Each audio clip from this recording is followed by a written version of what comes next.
Почитувани пријатели, влюбеници во автомобилите и октаните, повторно сме заедно. Добре дојдовте во новата 29-та сезона на Автомагазин, во која следните 40 епизоди ќе изобилуваат со фасцинацијата која ни ја предизвикуваат тркалата и моторите, без оглед дали се со согорување, хибридни или електрични.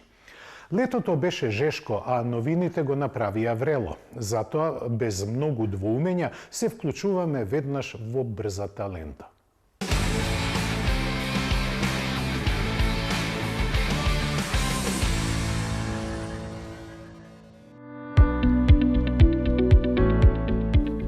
Старите мудреци рекле дека оној што не го знае своето минато не може да ја креира својата иднина.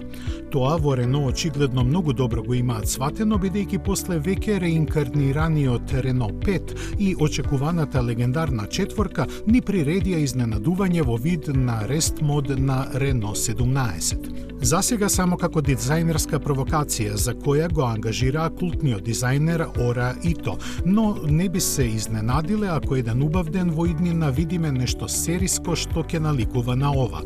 Како и да биде, самиот обид да се заживее овој модел кој неоправдано остана запоставен во историјата е за длабока почит. Финалниот збор дали вакво нешто ќе најде свое место во иднината на Рено секако ќе го дадат маркетинг одделението на францускиот производител. Засега ќе мора да се задоволиме со податоците дека има електричен погон со 270 конски сили сместен назад, кој на оваа смела и модерна интерпретација на купето треба да му даде душа каква очекуваме.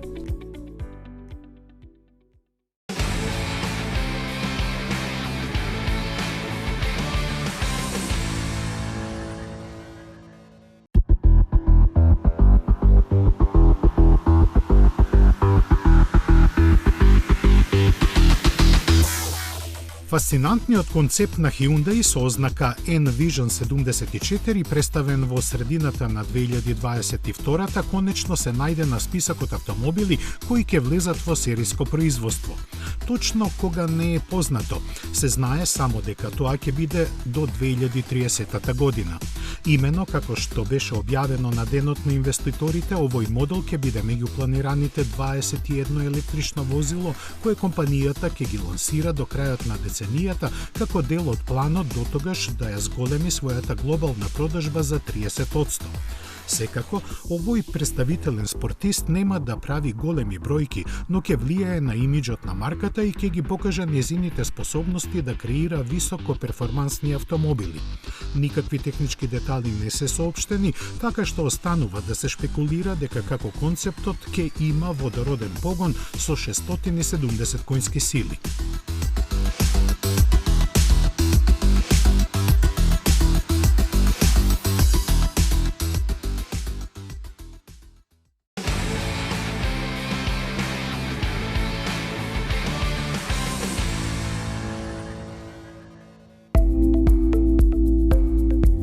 Во пресрет на 100 годишнината на корпорацијата Chrysler, американците имаат интересна забава. Френк Роудс Јуниор, правнукот на незиниот основач Волтер Chrysler, прогласувајќи се за спасител на своето семејно наследство, побара да ги откупи марките Chrysler и Dodge.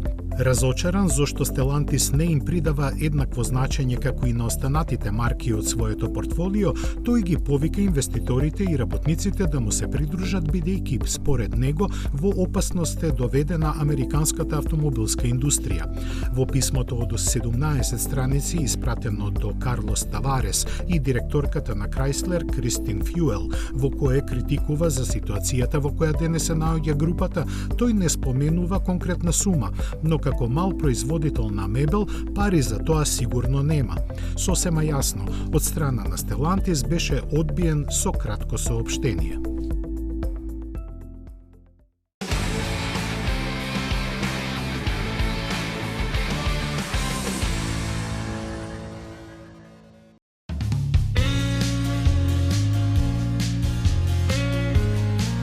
BMW и Toyota го проширија водородното партнерство со цел да го зголемат бројот на возила што ќе бидат задвижувани со горивни кели и двете компании заеднички ќе развиваат нови технологии и работат на унапредување на инфраструктурата за полнење. Нивната соработка на ова поле започната 2019-та, заснована на заедничката визија за остварување на водородно општество, досега резултираше со гама прототипи за тестирање, базирани на iX5. Производството на серијски модел се очекува да започне во 2028 година, а до тогаш во Минхен треба да биде подготвен најмалку уште еден водороден автомобил. Тој, како тврдат германците, нема да биде ребрендиран модел на Toyota, туку возило од нивната продукција модифицирано за ваков вид погон. Се очекува заедничкото делување да ги намали трошоците за развој и набавка на потребните компоненти, со што на купувачите би им се понудиле поприфатливи решенија.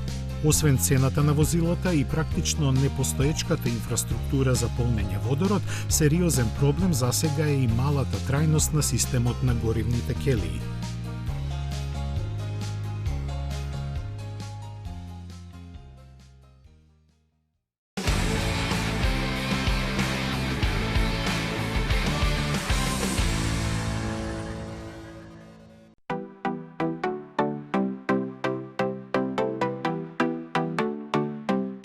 Електричните автомобили стануваат се попривлечни за електронските гиганти.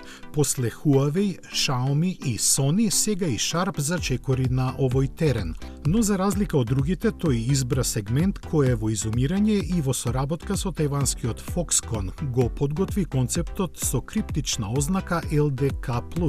Зад неа се кријат амбициозно замислените планови за возила со интегрирани напредни технологии кои ќе ги направат паметни, особина што семејно ориентираните купувачи ќе знаат да ја ценат. Вештачката интелигенција засега е видлива само преку 65 инчи големиот екран сместен во задниот дел од возилото, чии системи може да управуваат и со електричната енергија во домот на сопственикот на возилото. Мора да признаеме дека сета замисла изгледа префутуристичка и времето што е пред нас треба да потврди дали има реална основа. Затоа, сега ова ќе се смета само како идеја од која еден ден можеби ќе се изроди нешто практично применливо.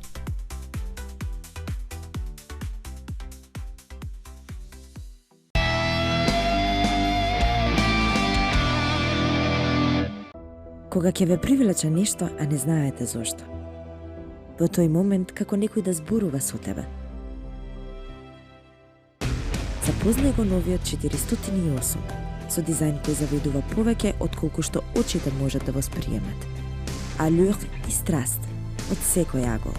Тоа што вистински зборува со нас е нашиот внатрешен глас кој страстно шепти од нашата душа. Алюринг, новиот Peugeot 408.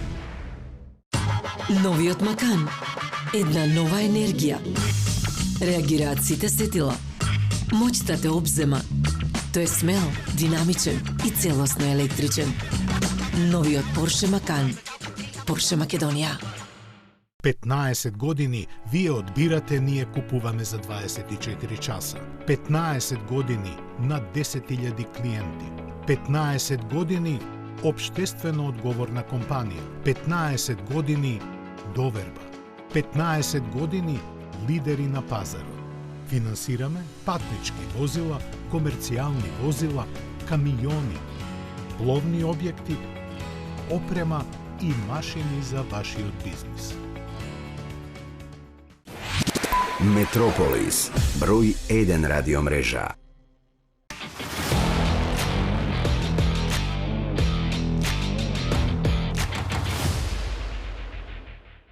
Ветераните се враќаат во игра, кој со име, кој со нова генерација. Една од теренските икони, Nissan Patrol, повторно е актуелен со својата 7-ма генерација и цели на купувачите од Блискиот Исток. За Европа и Америка Форд го подготвува Капри, само овој пат култното купе, кое важеше за нешто посебно пред 50 години, се враќа во форма на кросовер и со електро основа и погон на Volkswagen.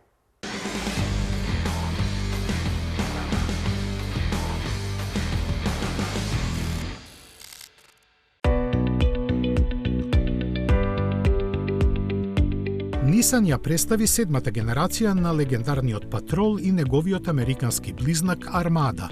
Одамна протеран од Европа, масивниот теренец кој го продолжи својот живот во земјите од третиот свет е најпопуларен на Блискиот Исток, заради што сега посебно е прилагоден за тамошните услови и вкусови на купувачите.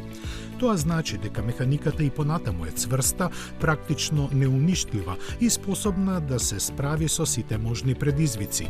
Моќниот 3,5 литарски твин турбо V6 мотор, специјално подготвен за експлоатација на високи температури, своите 425 конски сили ги испорачува на сите 4 тркала преку 9-степена автоматика.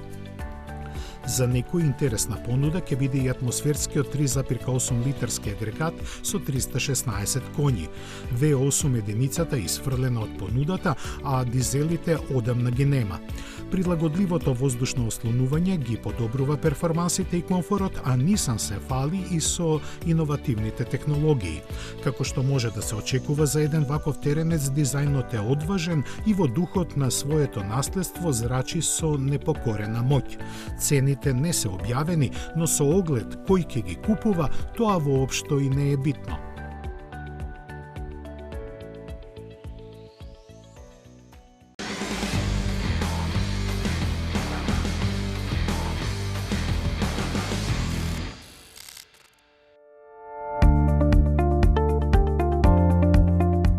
Со помош на електриката и Volkswagen, Capri повторно ќе живее. Ford одлучи купе кросоверот базиран на европскиот Explorer да го носи легендарното име. Во духот на времето и трендовите представува впечатлива промена во однос на фраерското купе од пред половина век, иако дизајнерите тврдат дека пренеле некои од неговите стилски карактеристики. Тешко забележливи, тие сепак придонесуваат новиот Capri да биде привлечен. Линијата на покривот е скоро рамна, правејќи барем одстрана гледано повеќе да изгледа како подигната лимузина. Предниот чудно заоблен дел со подигнатите светла му дава уникатен изглед кој допрва ќе се коментира. Благо испапчените крила и задниот дел треба да го доловат спортскиот карактер на претходникот, во што тешко ќе успеат. Затоа пак покрај стандардните од 19 инчи Ford ќе го продава електричниот кросовер и со тркала од 20 и 21 инч. Кабината главно е како кај Explorer со вертикално свртен екран од 14,6 инчи, кој се поместува горе-долу, откривајќи тајна преграда за ситници. Пропорциите на Capri скоро се поклопуваат со оние на Volkswagen ID5, што не треба да биде изненадување. Подолг е и од Explorer за 16,5 см, од што најголема придобивка има багажникот од 570 литри. Кај механиката се е очекувано и нема изненадувања. Основната верзија ќе има погон на задните тркала со електромотор од 286 конски сили, доволни за спринтот до стотка за 6,4 секунди и ограничена максимална брзина од 180 км на час. Батериите кои содржат доволно енергија за поминување 627 км до 80% се полнат за 28 минути. Варијантата со два електромотора, која на сите тркала испорачува 340 коњи, освен што е подинамична, има и малку поголеми и побрзи батерии, но сепак помала автономија. И наново заживеаниот Capri ќе се произведува во Келн во Германија. Цените таму стартуваат од 52.000 евра, што е 2.500 евра повеќе од Explorer. Кросоверите се најпопуларните модели на 4 тркала, па затоа секоја марка им посветува големо внимание, особено оние со префикс премиум. Така, Audi лансира третата генерација на Q5, Volvo XC90, вториот редизајн на втората генерација, а Cupra се погрежи да го лансира Terramar.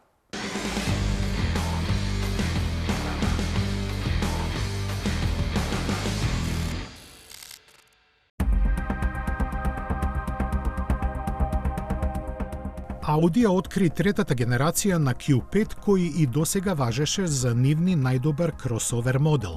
Тоа и ќе остане бидејќи се на него е подобрено над нивото само да се нарече нова генерација, туку и да го задржи статусот дека е референца за другите производители. А со оглед на растечката конкуренција и нивните нескротливи амбиции, тоа нималку не беше лесно заради што инженерите на Ауди во неговиот развој вложија голем труд. Резултатот од тоа е подобар комфор, целосно изменет изглед и редефинирана механика која и понатаму е базирана и на бензински и дизел мотори. Q5 е поставен на платформа која е заедничка со новиот A5 и развиена како унапредена верзија на досегашната архитектура со мотори сместени надолжно. Сите ќе бидат хибриди со 48 волтен систем, чиј стартер генератор задвижуван од ремен е засилен со електромотор вграден во 7-степената трансмисија со двојна спојка. За почеток гамата на Q5 ќе ја сочинуваат во литарската верзија која испорачува 204 конски сили на предните тркала, додека кватро погонот е опција. За пазарите како нашиот, сигурно единствено интересна ќе биде дизелската изведба со исто толку конски сили, но емоциите дефинитивно ќе ги предизвикува SQ5, опремен со 3-литарски мотор со 367 коњи. Заради новата платформа е ревидиран системот за ослонување и управување. Audi тврди дека Q5 сега е значително поудобен и порелаксиран за возење од моделот што го заменува.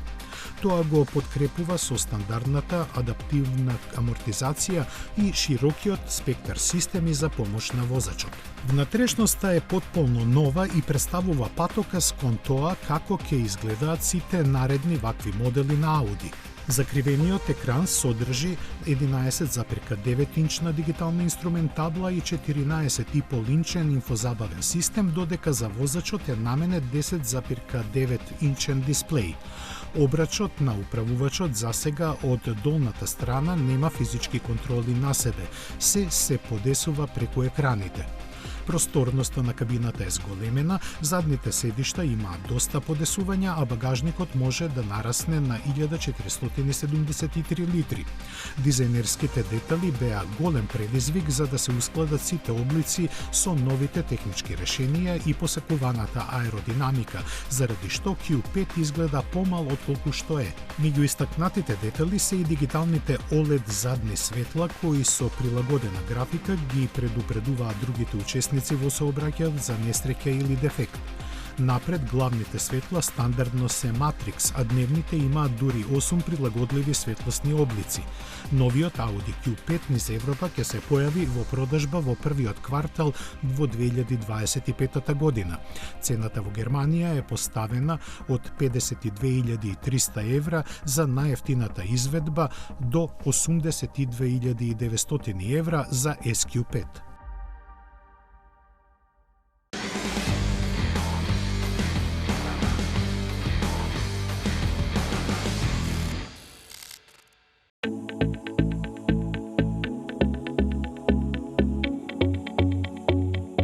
Купра Терамар конечно го здогледа светлото на денот. Планиран да се најде во асортиманот на шпанската перформансна марка уште од самите нејзини почетоци, концептот еволуираше во привлечен кросовер со моќна и представителна појава. Наречен по поранешната тркачка патека во близина на Барселона, има доста заедничко со идниот Q3, со кој ќе ја дели монтажната лента во фабриката на Audi во Унгарија. Должината поставена на 4,52 и меѓуоскиното расстојание на 2,68 метри му обезбедуваат пропорции кои шпанските дизајнери скулптурално ги имаат облагородено со мускулести линии и стил кој недвосмислено посочува на неговото потекло. Внатрешноста е оригинална и се среќаваат само мал број сличности со другите модели, било од сопственото семејство, било од родинските марки. Инструментаблата е дигитална, мултимедијалниот систем има екран од 12,9 инчи, а менувачот е на столбот на управувачот. Централниот тунел, обликуван како да е свртен на кај возачот, има мал број прекинувачи и панел за бежично полнење на телефони.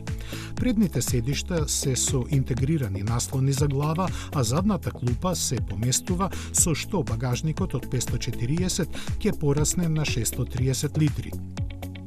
Богатата моторна понуда стартува со 1,5 литарскиот турбо со 150 конски сили, 48 волтен стартер генератор и погон на предните тркала. Следната опција е дволитарскиот TSI со 204 коњи, кои се распределуваат на сите 4 тркала, а врв на понудата е Терамар VZ со агрегат изфорсиран на 265 конски сили. Сите верзии се опремени со 7-степена роботизирана трансмисија со двојна спојка. Дизели нема, а плагин хибриди се два со погон на предните тркала и 6-степен DSG менувач во кој е вграден електромоторот. Се ослонуваат на 1,5 TSI агрегатот и имаат 204, односно 272 конски сили. Батериите би требало да бидат доволни за некои 100 километри, а полнењето може да се врши на терминал од 50 киловати. Продажбата ќе стартува наскоро по цени кои во Шпанија благо ќе надминуваат 40.000 евра.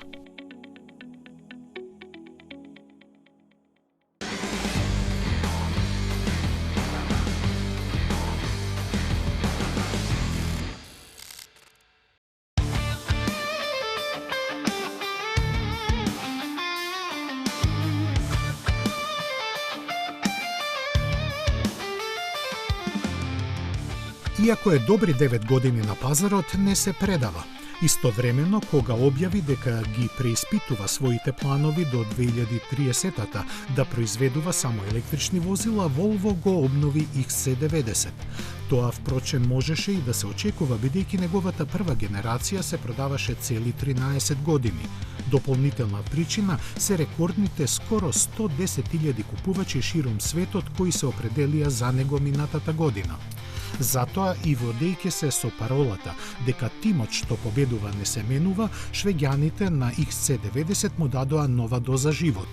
Од дизајнерска гледна точка се забележуваат новата маска и нешто изменетите светла, додека задниот дел го задржа препознатливиот стил. Промените во внатрешноста се повидливи, но и тие не се толку големи за да им се придаде посебно внимание. Инженерите имаат работено на подобрување на удобноста и намалување на бучавата во возењето, но молчат за механиката, што значи дека погонските групи ќе бидат задржани. Иако навистина е така, XC90 ќе биде на располагање со благо хибридно засилени дволитарски бензинци со 250 и 300 конски сили и плагин погонска група со 400 коњи. Дизелите се изфрлени од производството уште од почетокот на годинава. Паралелно со него во продажба ќе биде и електричниот EX90, чии испораки ќе започнат наскоро. Тој се произведува во Америка и ќе доаѓа во две верзии со 408 и 517 конски сили. Првично беше предвиден да го замени XC90, но барем уште неколку години нема да биде така. Што се однесува до целосната електрификација на гамата, таа е одложена за некои подобри времења. Нов термин не е посочен. Конкретно се споменува само дека до 2030 година електричните возила ќе сочинуваат меѓу 90 и 100% од продажбата на марката, а остатокот ќе бидат хибриди.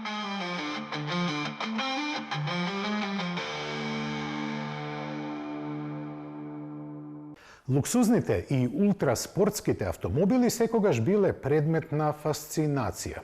Со електрификацијата со помош на струјните удари, нивните перформанси стануваат секавични, а цилиндрите се редуцираат. Таков е примерот на Lamborghini Temerario, кој сега има V8 мотор, но 920 коњи. За среќа, британскиот Aston Martin Vanquish остана доследен на V12 моторот и чистите октански перформанси, од кои секој ќе се наежи.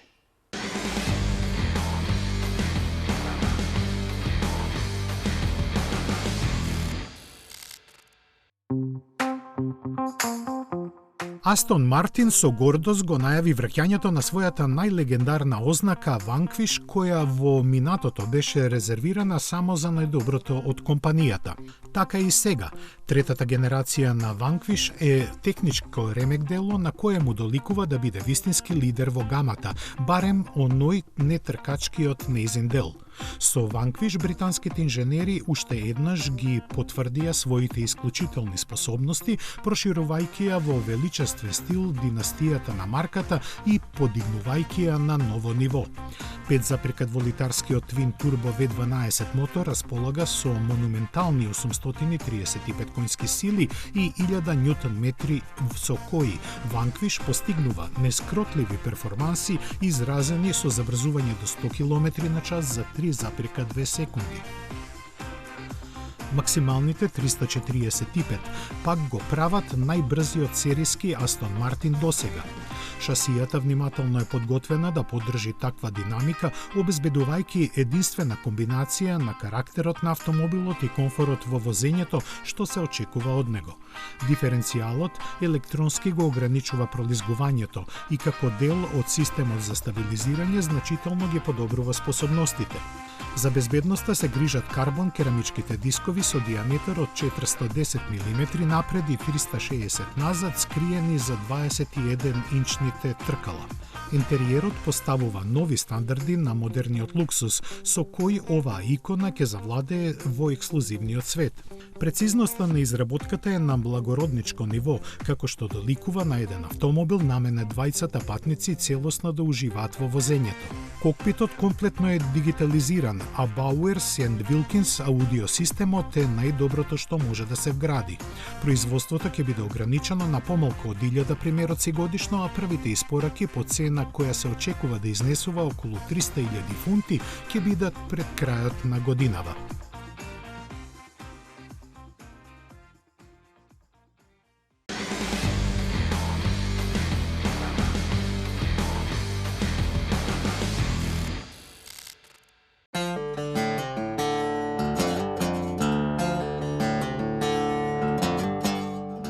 Се чини летото е одличен период за представување суперавтомобили.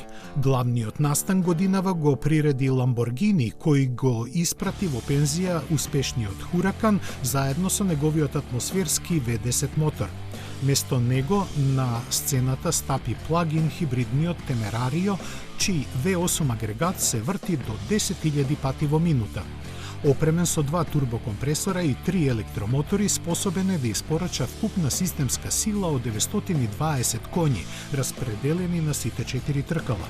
Каросеријата, направена од алуминиум, има напредна аеродинамика која зголемува силата на прилепување за цели 103% во споредба со Huracan Evo. Уникатно решение е и централниот канал на покривот кој го насочува воздухот код задниот интегриран спойлер. За задржување на тежината на прифатливите 1690 кг употребени се повеќе елементи од јаглеродни влакна, како што се предниот спойлер, предните облоги, бочните прагови и друго. Благодарение на поголемиот простор во внатрешноста, редефинирана е позицијата на возачот, на кого со сопатникот на располагање им се спортски или комфортни седишта кои се подесуваат во 18 насоки. Инструмент таблата го оживува познатиот впечаток како во борбен авион, а копчињата на управувачот, кој може да биде украсен со карбонски елементи, овозможуваат пристап до повеќе функции на автомобилот. Кокпитот има 3 екрани, а по желба на купувачот, Temerario може да биде опремен и со телеметриски систем со 3 камери, со чија помош може да се анализира возењето за постигнување подобри резултати на тркачка патека. А тие пак може да бидат импресивни.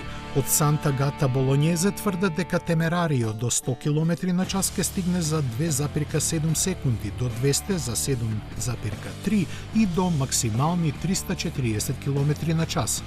Колку ќе чини задоволството да се почувствува тоа, засега не е познато.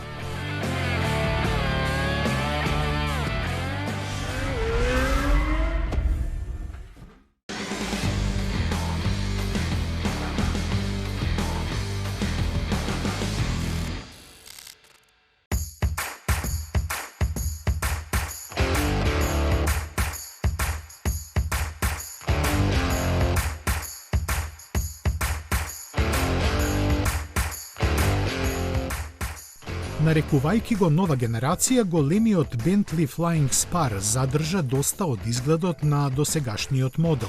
Малку е помодерен, но во основа тешко се разликува. Впрочем, немаше вистинска причина дизајнерите да го менуваат многу, бидејќи и вака изгледа перфектно за една лимузина долга 5,3 метри. Визуелните корекции се ограничени на маската, браникот, задниот дифузор и по некои стилски детали. Слично е и во внатрешноста, чија опременост е подигната на ново полуксузно ниво. Например, сите 4 седишта се опремени со сензори за температура врз основа на кои се подесуваат греењето и вентилацијата. Затоа пак агрегатот е друг. Гломазниот W12 е заменет со 4-литарскиот битурбо V8 мотор, а со 8 степен менувач со двојна спојка е интегриран електромотор. Заедно тие испарачуваат 782 конски сили и округло 1000 ньютон метри, што е далеку повеќе од претходникот. Батериите заради кои багажникот е намален, а тежината на возилото зголемена на дури 2645 килограми, овозможуваат поминување 76 електрични километри со брзина до 140 километри на час. Bentley Flying Spar во хибриден режим ќе забрза до 100 за 3,5 секунди, но максималната брзина му е ограничена на 285 километри на час, иако претходникот можеше да достигне 333. Секако, управувањето и погонот на сите 4 тркала со електронски контролирано блокирање на задниот диференцијал се задржани. Воздушното ослонување со адаптивни амортизери и активни стабилизатори е изменето, со што комфорот во возењето, посебно при високи брзини, е подобрен. Испораките на хибридниот Flying Spar ќе започнат пред крајот на годинава по цена од 220.000 фунти. Се очекува ажурирање и на основниот модел со V6 мотор.